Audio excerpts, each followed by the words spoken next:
All right, welcome back to Box to the Battlefield. Glad to be back. And I'm off tomorrow to the AMPS show in Dayton, Ohio. Um, Thursday morning with the gang, so hope to see you there. If anyone's thinking about going to Dayton, I don't know exactly all the details. I know the hotel is sold out, but I'm sure AMPS has got a great website, and it's AMPS 2018 Dayton, Ohio. And that's where Dave and I and a few other guys are going, so hope to see you there. If you see me there or Dave there, um, it would be wonderful, just to shake hands and say hi to the gang. So anyway, what we're up to is we're just on the. This will be the last filming of our Brummbar street scene. I'm just gonna add a little bit of the tie-in to try and get the Brummbar to match the groundwork exactly, and how um, this sort of modeling works so well. And I'm going to say a few things. For instance, this Bradley, uh, Iraq markings and Iraq put together on this Bradley, it actually works with this groundwork. Um, the little French influence on this lamppost would require a little bit of investigation, but nevertheless, as far as the groundwork goes, we can easily, if it doesn't work, get a contemporary lamppost, which, as you guys know, in the cottage industry market, that wouldn't be hard to do. But anyway, as you can see, the Iraqi groundwork and what have you can work just fine with this Bradley. It can work with Abrams. It can work with certain vehicles painted a certain color, because here we are marrying at the end of our thing today. All this will be married together, fortunately, with our Brummbar, but nevertheless, there's certain vehicles that will not work in this type of setting just because they don't look quite right. Like you could put a King Tiger here or a Panther, Tiger tank, but this little Merkava, poor little Matilda, looks terrible sitting in our little setting here. And that's mainly because this was a fought with infantry on the Russian front, and just looks not right. So when building a base, you don't always have this base. Might not 100% of the time in my cabinet always have this Brummbar in this setting, but I can tell you this, that it would probably never have the Matilda. Matilda was an open field, steppes of Russia, not going to be in downtown Berlin 1945 type. So don't, if you're going to switch up your base to suit your tanks and your inventory, certain ones are going to work and certain ones don't. As you can see, this Matilda, it's just way out of sorts here. It's like a flamingo, in snow. It's not likely going to be seen. So, don't do it at home. But back to one that works just fine is the one that we've been working on all along. This is not the Brummbar that Dave's been painting. It's my own that I've painted over the last couple of weeks, and of course back to fitting in. Dave's Brummbar goes on the Traveling Roadshow. It'll be in Dayton, I'm sure, on the weekend. Back here at the hobby shop sometime in the month of May to sit with the lamppost and our groundwork. But nevertheless, for the videos, I needed one to carry on. So just a bit of recap. This base itself, as I've spoke about in the beginning, is a door for a kitchen cabinet that I've found at IKEA in the scratch and dent, and of course I've made it into a base. And if you go down to the scratch and dent in IKEA, the drawer fronts for knives and forks and all that sort of kitchen cabinetry, quite often you get down there and there's one that's quite often they're white in color, and of course we don't want the white ones. So one of the great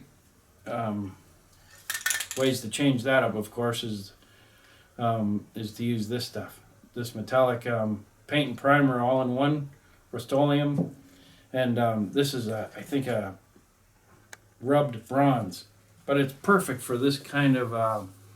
It's the perfect color for this kind of setting. You know, it's 1945. It's Berlin. It's shadowy. It's dirty, and this stuff, which has a little bit of texture in it, has that iron look that matches some of the things that we've used in our groundwork. So don't think that when you show up at IKEA and there's only white door pulls and drawer fronts that you're in a jam. Don't be expecting to find these old rubbed bronze drawer fronts, because they're not there. But then just take a trip over to Home Depot and buy this, give it a couple coats, sand it a little bit if need be. It works like a charm. Now the ledge around it is just evergreen stock, and you can buy evergreen stock around the planet, I'm sure. You just buy the 1/4 by 1/8. Just build yourself a little frame to hold on all our groundwork texture, polyfilla, wood chips, and all that sort of stuff. So you have to go one step further with just the drawer front won't do. You're going to have to build yourself a little dam or a little box to fit all your things into. And like I say, a 1/4 inch deep or so is just fine for this application. And in some applications not, you're going to have to build a little frame out of evergreen and then paint it. And of course, evergreen will take this kind of paint. So anyway, that's just a little recap of that. And what I'm now going to do is I'm going to marriage the Brummbar very tightly to the groundwork, and that's going to take my airbrush and a little bit of oil wash from ammo that's on the road is going to be up on our Brummbar as well. A little bit of these ammo MIG powders again, and then I'm going to give it, when I'm totally at the end, I'm going to give it a wash of, or rather a spray of, to me, a buff number 57, which is this one here, mixed with about 85% thinner. And the lamppost, the Brummbar, and the road, and the building are all going to get that in an overall spray. And you'll watch me do it, and then the whole model will be tight and become one in itself. So what I'm going to do momentarily, though, is just last time we were together, we were talking about this lamppost in the shade and what have you. And I've gotten the seam out. There's no seams to be found. And so I'm just going to recap as well the little hairspray technique on this, because it can go south really fast, this hairspray technique, but yet on something as simple as just this little shade, it can be so worthwhile to use. So, and as you know, back months ago I was working on the little pieces of tool that were on the Panther tank, the clasps and the what have you, the shovel head and the different things on a Panther, and I was using and turning each one of those tools into individual projects, and once again, turning this into an individual project is very important moving forward on this. I mean, it may not look like much when it's all tight and together, but when you start to zero in on little aspects of your diorama, the execution of some of these things make the whole thing what it'll end up being is and then if we had a guy who could paint figures like Elliot or Bill Horan and all those guys, if they started doing figures to match, holy smokes, you'd be on your way to the races. The guy that I'd love to see do little vignettes like this is Scott Primo, the Minnesota man, who's an excellent figure painter, really, really excellent tank man, but I haven't seen him do the two together. And he may have, I just haven't seen them at the local show. So, but he may have done little vignettes, that I just haven't laid eyes on, but would love to, because the guy can, and you have to do all four corners of this equally. You can't have sort of A plus tank and then your groundwork sort of being a B or a B minus or a C level. You've got to make them all one. So, and as we move forward this evening, you'll see when I give it that overall spray, it all ties together. It'll all be one. And, like I say, if we had figures to boot of the guys that can really paint figures, it would just turn out to be something that you'd be proud of to put in your showcase.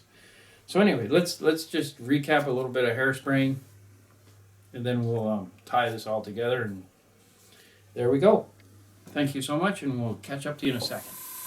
Okay, so what I'll do is I'll just back up a little bit, and I'll hairspray this shade. Sean Thomas's Bradley is off and running over here. And isn't that beautiful how he used the hairspray in amongst the fenders, and just did a fabulous job on Bradley from Iraq. And I forget the brand name of that. It's not one of those standard Tamiya Bradleys. It's made by a different company, and I own a hobby shop, but I can't remember the name of the manufacturer of that model company. But nevertheless, Sean's done a great job, fantastic job on that. And the different colored bits of armor on the side there, and streaks running down, the different colors here. Just did a fabulous job. The tinted glass, very important to do all those things. And the different colored armor just means that, ballistics, they get blown up or scratched or busted, and they no longer, the integrity of the things have been ruined. So, of course, the U.S. Army would put new ones in. So, just a fantastic job done by Sean Thomas, and glad that it fits our groundwork too. So, like I say, though, don't get in the habit of switching a base.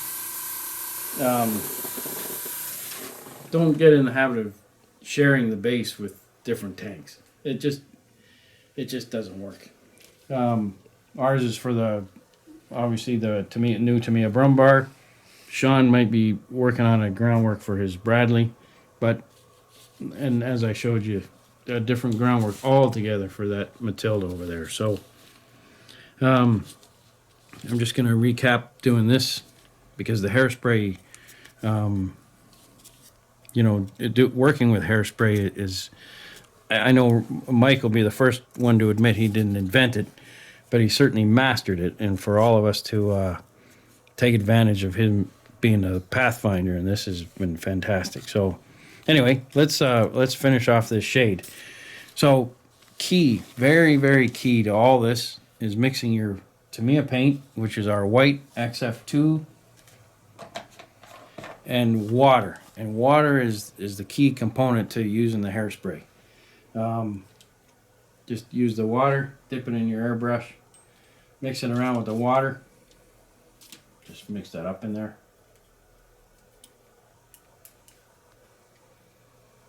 And then as you guys know, I love these little Testors brushes that have been around since time. Testors product number now is 8702. I'm not sure if it was always the number, but nevertheless, to find it at your local hobby shop, Testors, and this is it's great because it's got strong bristles, but it's not uniform. All these bristles are cut to a different length, and when I start tinkering around with this shade, you're going to see how effective this little paintbrush is.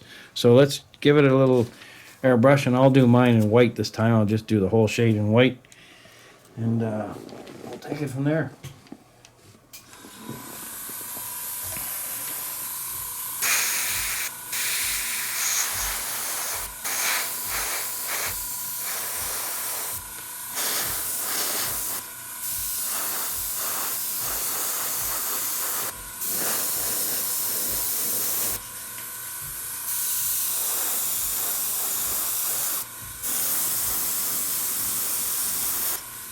and give it some good coverage. I've already hairsprayed it, so the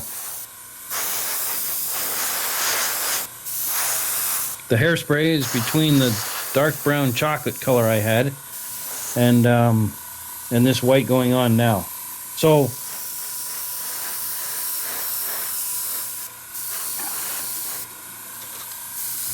and as you can see, there's no seams anymore, which the mini art shade would have had, and very difficult to get out if I just modeled it the way they called for it in the box itself, in the instruction sheet. So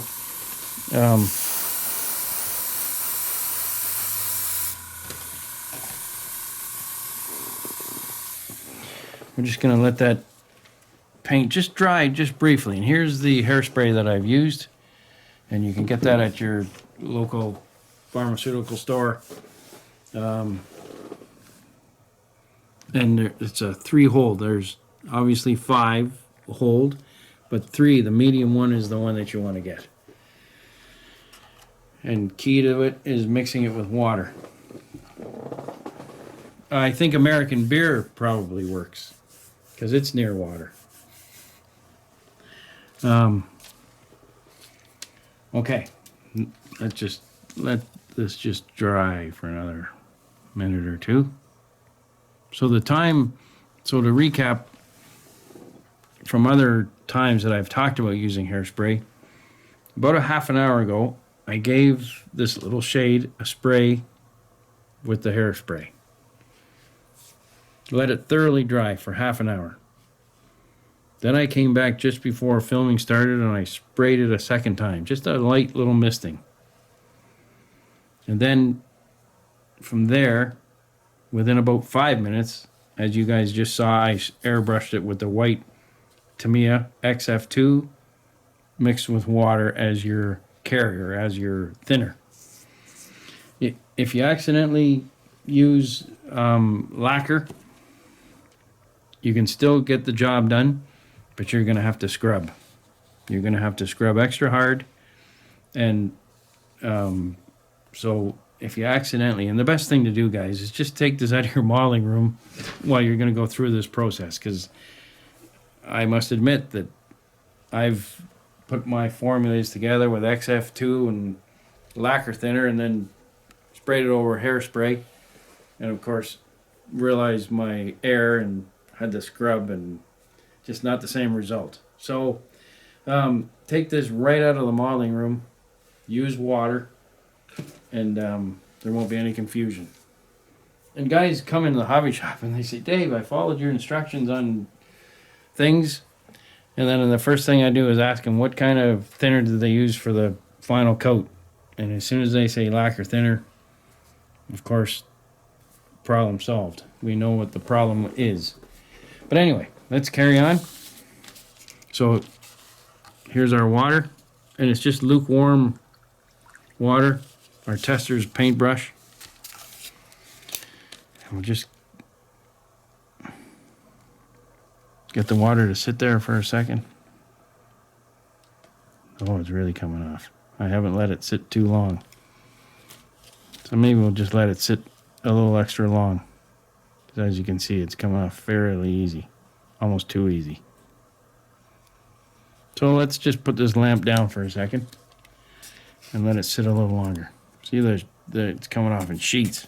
Looks like it's, that lamp's been under a lot of Berlin air raids, that's for sure. So let it just sit a little longer, and then we'll move back to it.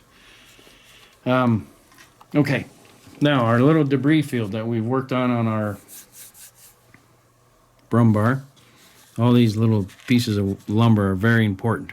They're going to spread out over here. And the beauty, as I've always talked about, is the different scales of lumber, or the different widths of lumber and sizes of lumber. And you guys have to be well aware that that's what's going to make this more interesting than not. Don't skimp out and use Starbucks stir sticks and call it a day. You're going to have to fool around with this. Different color Tamiya paints and what have you. So let's just mix up a couple of paints.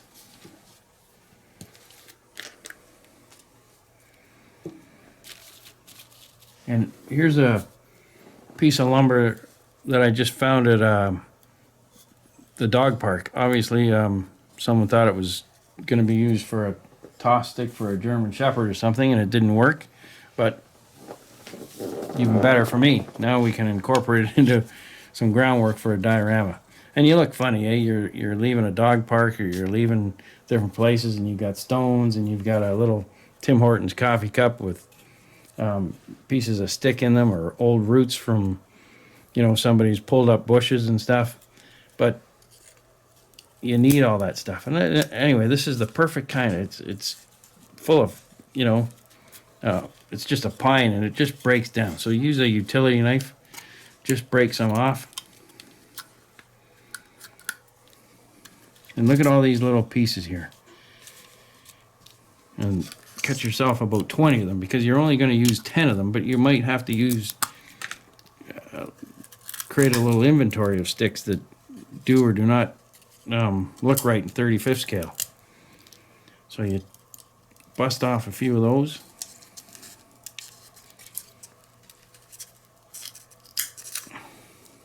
All right, so right away you've got a little small collection of firewood there.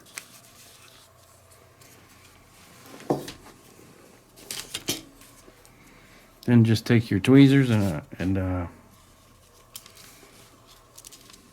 little bit of water.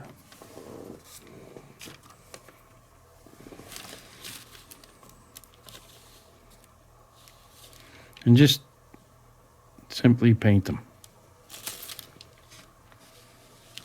Just add a little bit of interesting color. And you don't even have to paint all sides. Just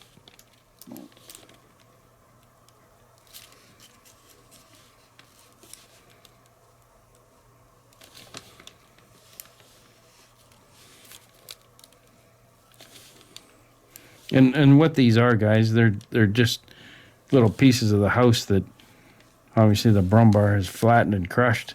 Who knows what these are? They're door frames, window frames, decorative places inside the kitchen, that sort of stuff.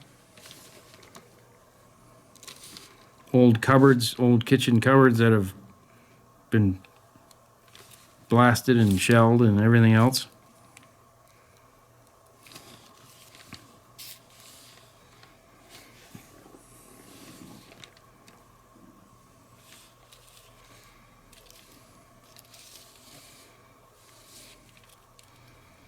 And don't worry, guys, these are the kinds of things that just make your model more interesting. So, you know what? You're going to spend 15 minutes painting up 20 different little sticks here.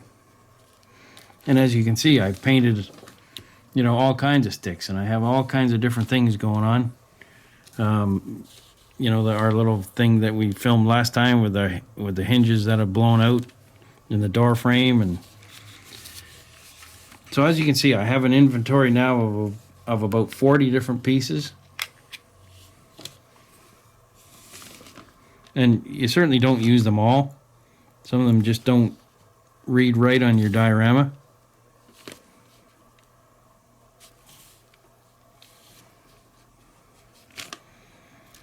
But the neat thing is all the little teeny ones that are sitting here. Don't forget all this, because as you can imagine, this stuff's really going to fly in real life. So, okay, so now we're going to take XF 59. This will be actually our wood color. This is just a little too beige for what we want, or a little bit too whitish. It's not what we want. Tweezers.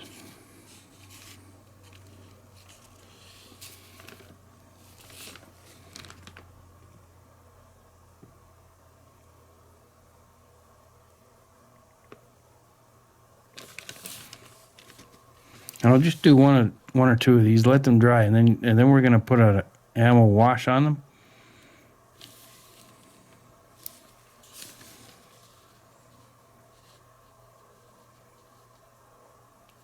Some guys light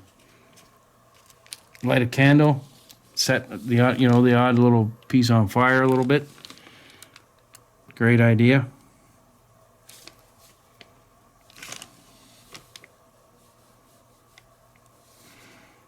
You think of the, especially back 1945 and before that time, everything in a house there's no plastics or anything like that back then. So, wrought iron stuff is always neat to throw in here.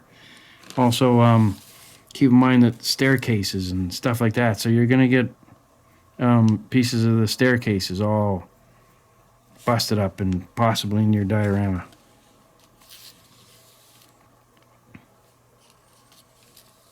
Architectural features of a house or an apartment building or a bank or anything like that.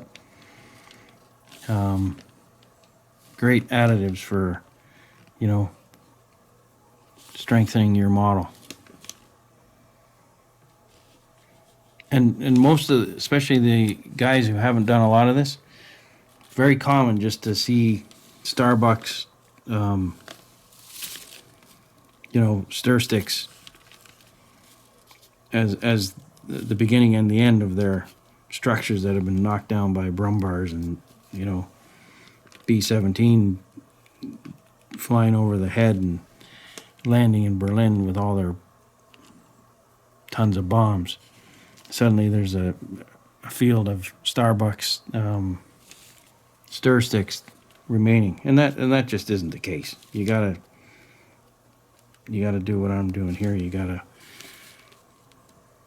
have about 10 different sizes and realize that a home is built up of hundreds and hundreds of pieces of wood flying everywhere.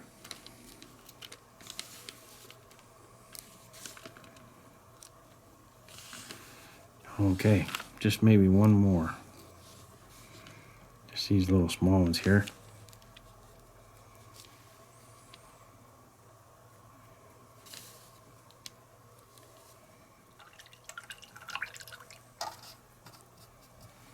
Clean that up. And then we can go back to our, just go back to the shade in our little hairspray technique for a second. Look at how nice that's coming up. Just by letting it sit for an extra 2 or 3 minutes.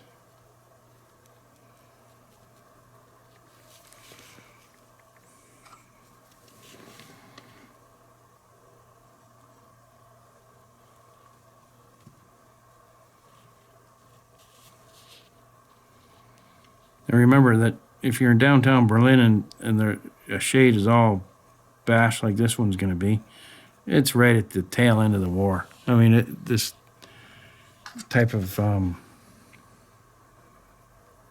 thing has been through a nightmare. So just keep all that in mind, that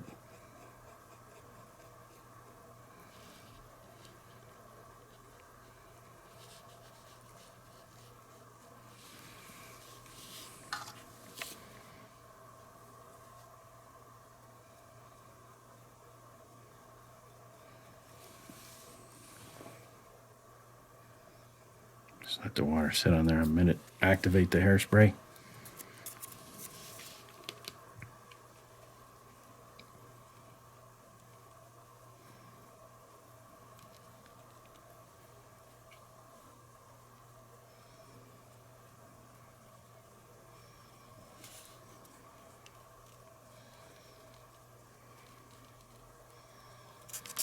So, as we know, no scratch is too small here. So,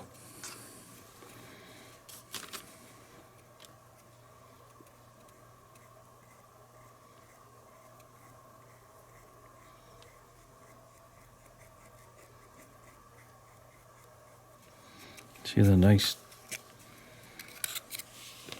scratching right in here.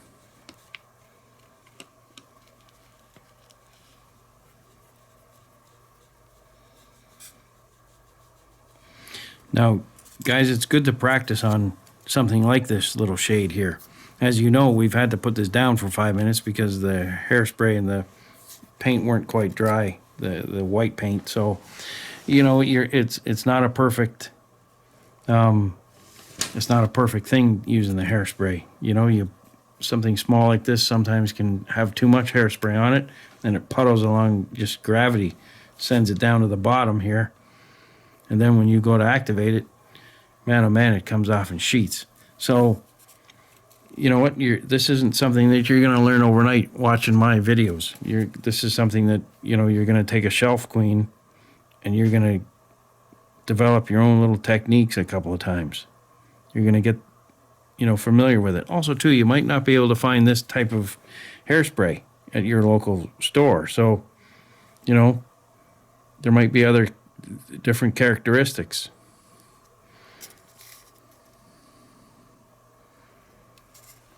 Now, my blue tack is starting to go, so I'll just hang on to it here.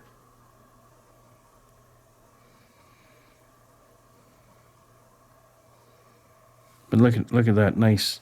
I don't know if the camera will be able to pick up that nice, fine little bit of hairspray lifting there, but it's a nice little effect. And as far as the color underneath, that chocolate color that I use, all you have to do is look at the colors that are on a manhole cover. Are we allowed to say manhole cover anymore, or is it called something else here in Ontario? Probably not allowed to call it that, but you guys know what I'm talking about.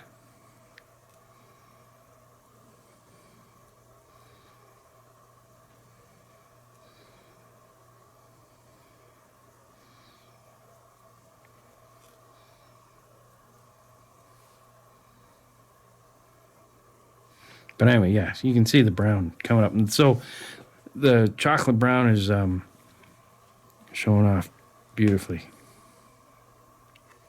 So then what we're going to do is spray paint our little lamppost the appropriate color and then glue it on like so. And now I'm just going to, for the filming of tonight, I'm just going to let this sit for a few minutes, and then I'm going to come back with our buff, the same color that I'm going to spray this whole vignette with, and we're going to tie them all in together. So let me get my blue tack off. And then as far as the light bulbs go, as you guys know, just by collecting a few light bulbs from your local little shop, there's always, and for very little money, you can find yourself something that'll work. Like something like that is going to work perfect in our little setting. Take our light shade and then cut this to shape, or just sort of squeeze it with Tamiya tweezers, and basically you can see how that's going to hang nicely. Now, this late noir also, what are the chances of a light bulb being in there? Probably pretty small, but nice effect to have. So we'll address that in a few moments. Now also too, with my dioramas, it's very important to, and I always talk about this when doing these little vignettes, it's the who, what, where, and when type of thing. If you use a Sherman wheel and put it up here, you might find that we're maybe dealing with the American sector of Berlin or Battle of the Bulge, you know, late war setting. By burying this inside this groundwork here, you know, and pressing it down and throwing a lot of groundwork on it, obviously it's the Russian, you know, T-34 has obviously gone up in smoke nearby. So having just a little hint of a wheel or something like that, maybe a Russian machine gun lying in the street here, or as you guys know, I'm in the process of painting that little coffee cup to go on our little road section here.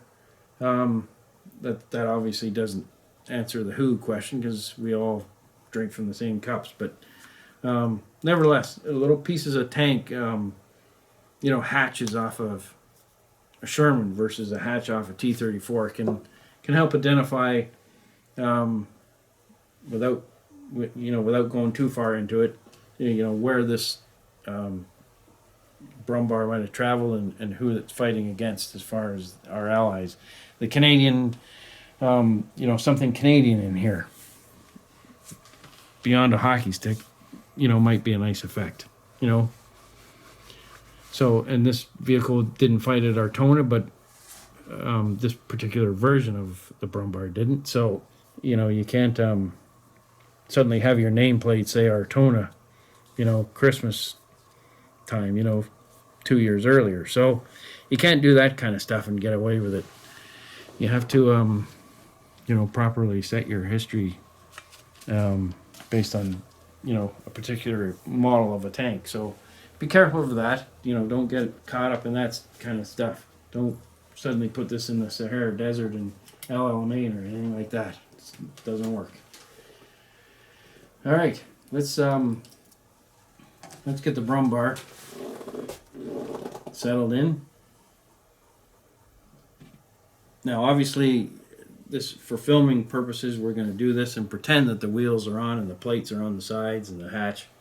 Those are things that just weren't ready for by the time the film crew got here. So, obviously, this Brummbar is not 100% finished, but nevertheless, it'll be close enough for our thing. So, one of the last things to do with our little pieces here is to weather them a little bit further. And to do that,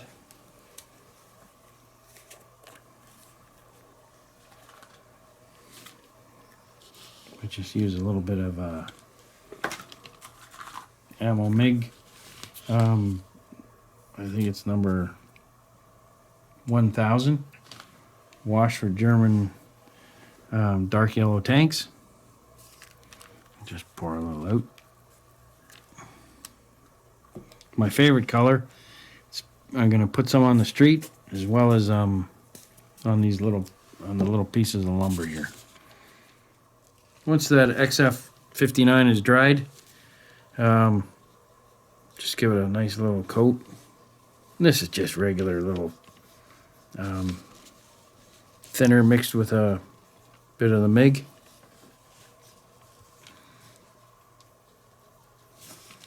And again, you can touch this up. If you miss a spot, you can always come back and touch this up a little bit on here once it's on the base.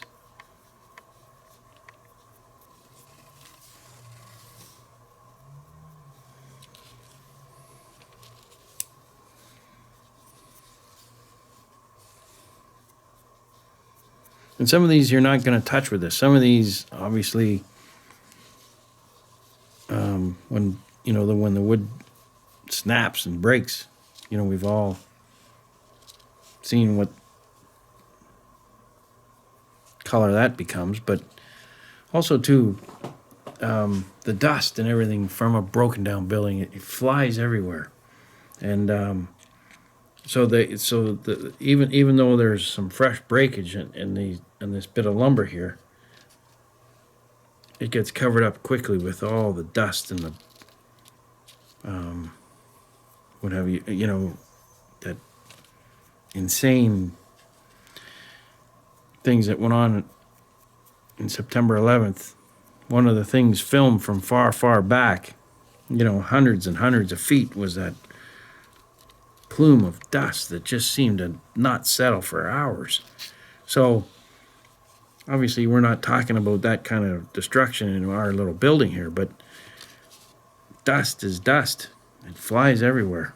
We've all also used drywall in our houses, with a brand new sheet of drywall, and had to sand the corners square or something. And just ask your wife, she's cleaning up drywall dust for friggin' days.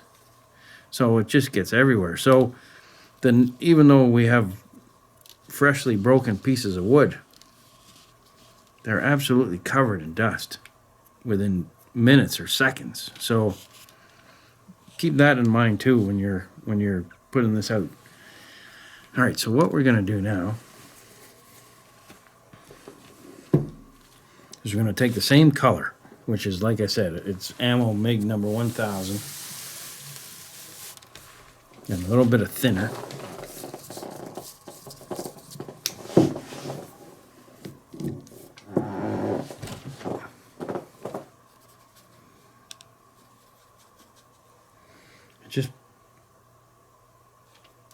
washed into the road a bit. When I took the Scotch tape off, our little base here, protecting the base, obviously some of the edges gave to the adhesive in the masking tape. So just have to touch that up a little bit.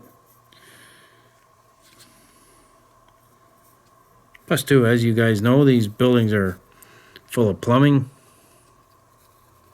Pieces of pipe go. Probably have an oil tank for heating or some source of heating beyond just lumber and wood for coal burning. So, you know, you might have a spillage of all that sort of stuff spilling out everywhere. So, you know, there's lots of things going south once a building goes up in smoke. So, and plumbing is one of them. So having a you know, a fresh stain of water running everywhere. Nothing wrong with that kind of stuff going on. And to show water stain and all that stuff, just take Tamiya Clear. If you want to add a little color to it, you can add a little Tamiya Brown or something like that. But just having Tamiya Clear spilling out, I think it's number 22, spilling out onto this sidewalk. You know, that's a really nice effect too. As you can see, this is loosey-goosey here. I'm just getting the wash in. Then you can take the wash and touch it up amongst your sidewalk tiles and back onto the pieces of lumber. And again, just interesting effects. Again, these are just, like I say, plumbing gone south or anything that goes on in a busted up building. That's now these little marks here where I pulled off the masking tape to protect it while painting. You're just gonna have to take your fine brush in the appropriate color, you know, and just paint all these out. You know, maybe matte black mixed with a little gray or something. But make sure that you touch all that up. You can't have any of that stuff going on. And I have a little bit right here.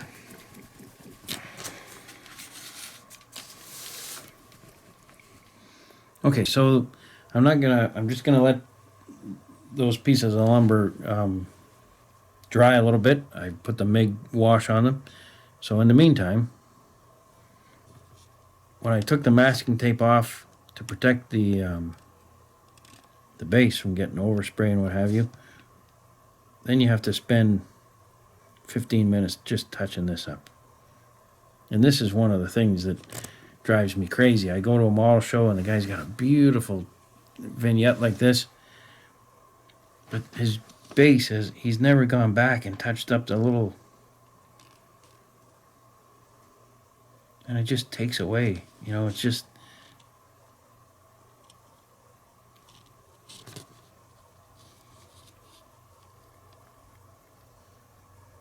so make sure, guys, that when you take the masking tape off, and there's all these little teeny little microscopic little little scratches and what have you, just go back and with a 3-0 brush and just tie it all in. And I know it's tedious, and I know that but it's your model. It's got to sit on your shelf for 300 days of the year. So don't look at that white line there caused by me lifting the masking tape. So just mix up some little weird little color. Don't use jet black, whatever you do. Just mix up a little wash.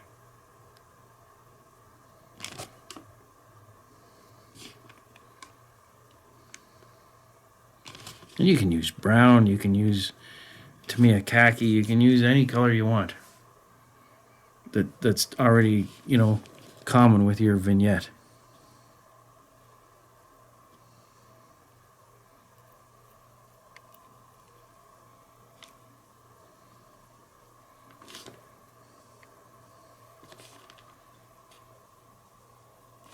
Yep, so just go around, touch all that up. Like I say, it's going to take you a few minutes, but it's well worth the effort. So, all right, I think our lumber is dry. So now we're going to take out our white glue. We're going to nail that down. I'll do that off camera though. I'll build a little debris field in here using all our little pieces of lumber that we just painted, and glue them down with white glue, just LePage's all-purpose white glue. I'll make our little debris field out here, and then come back, and then we'll give it the overall spray and tie it all together. So just give me a few minutes, guys, and then we'll get this show on the road again. All right, so I'm just putting together a debris field. Don't forget to put the odd one up on your tank. You got to do that. As you can see, they're slowly gathering here. You're not going to have too many up on your tank, and don't worry that the white glue is showing. That's not important. That's going to be eliminated with weathering powders and stuff, MIG powder. So if you accidentally have glue suddenly appearing, don't panic. Don't reach for all the paint removers and all that stuff. You got to get it down there. This diorama vignette is going to last a long time. You got to get your glue on there.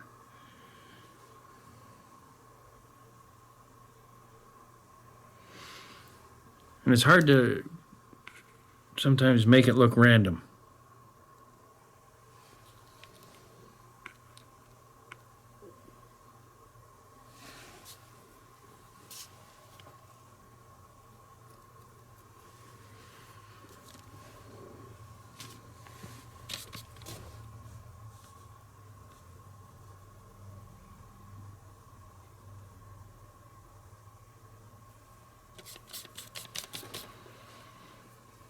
Now, if you do have an accidental thing with the glue showing, you can use a little paintbrush to get it out of there, or just tap on a little bit of, the powder on top, because the front of this is all going to be covered in that dust, which I'll demonstrate in a minute. But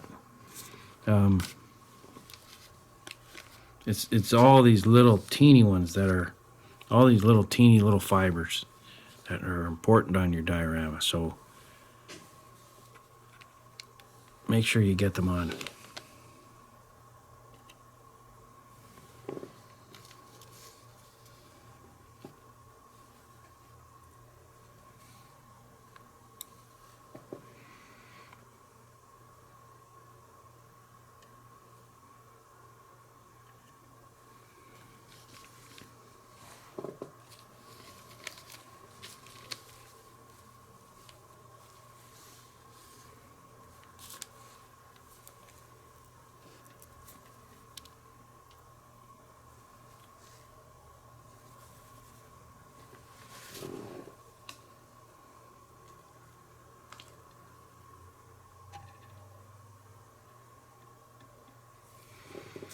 All right, so there's a little bit of white glue showing there. Just take your brush, mixed with a little bit of water.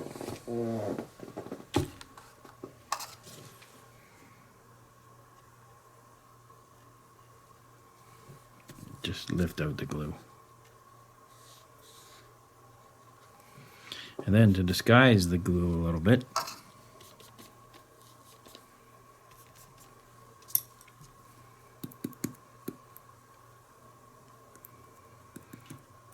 you can also put on a little bit of MIG powder, or Vallejo in this case. Now there's, like I said, guys, there's a lot of things going on when a tank runs into a building. So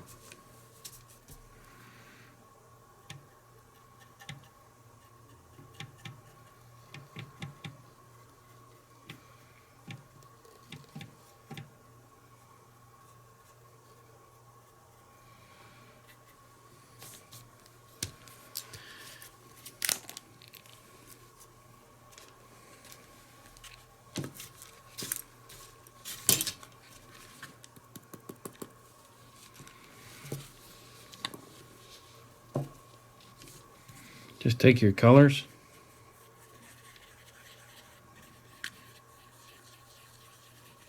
mix up, and I have Vallejo 104 and MIG ammo 3002.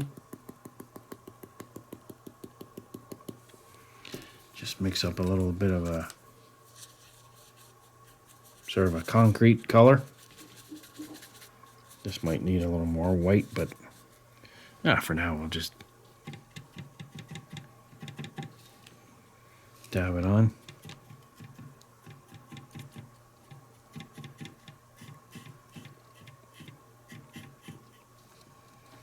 Dab a little bit into the corners.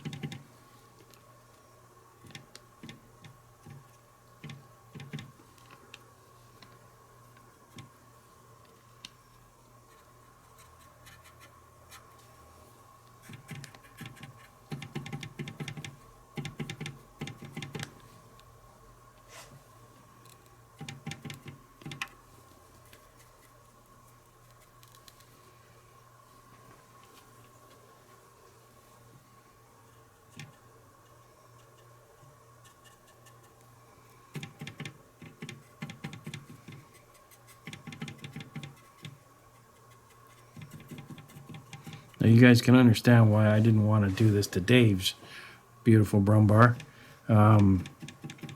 He obviously takes it on the traveling roadshow as an individual piece, and I can't sit there and cover his with MIG pigments and then,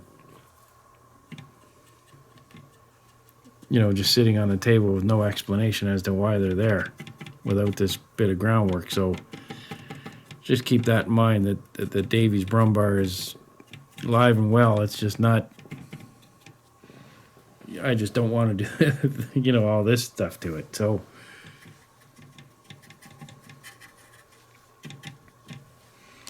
you say this sitting on my shelf at home, it's got some backup here. It's got all kinds of understanding behind it.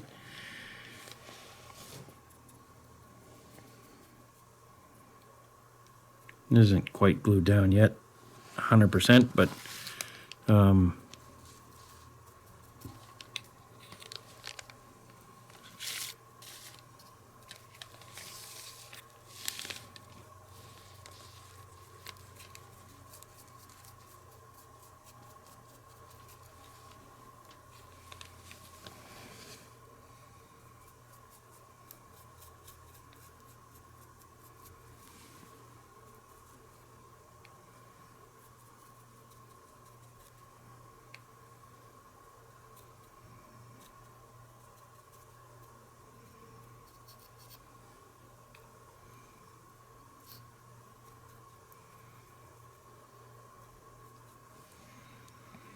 change up the colors a little bit, just add a little more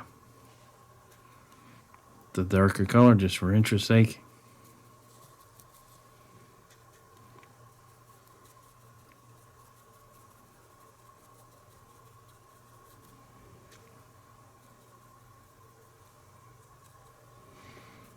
Now it's not as you guys know, it's not anchored down, and if I fired up my airbrush and dusted it, it would go flying everywhere.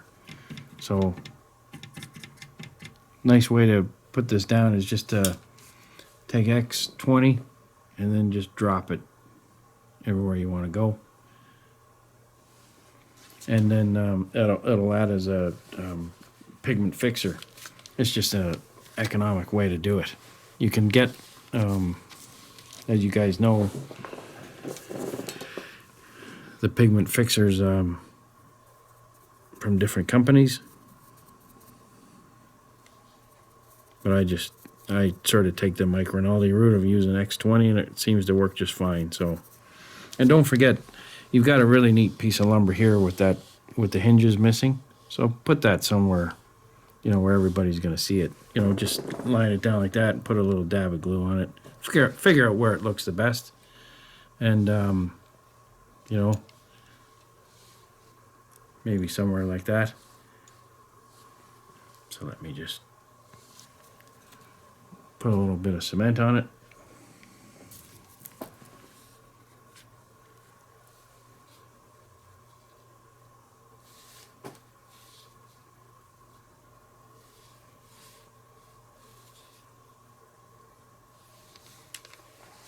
I'll just tuck it in here like so.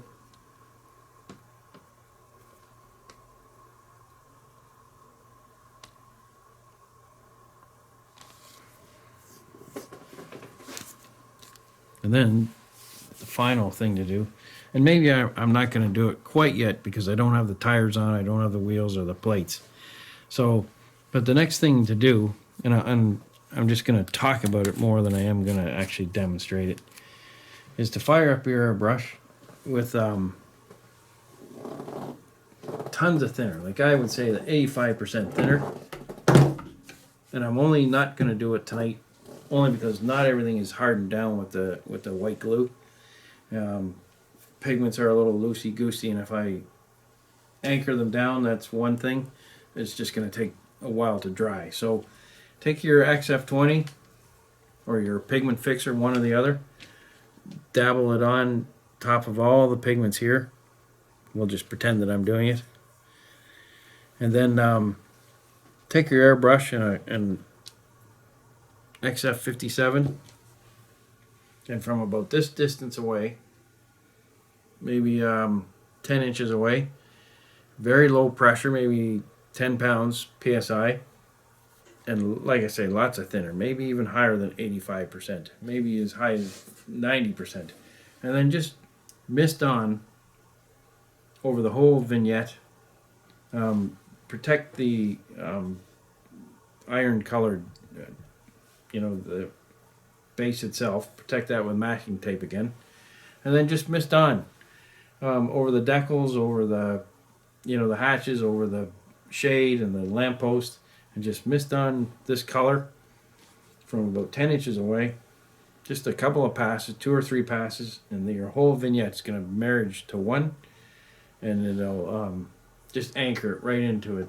It'll all be one, and then add your figures afterwards. Don't put your figures on and then do what I just described. And that'll just harmonize the whole thing. And like I say, I'm not going to do it tonight.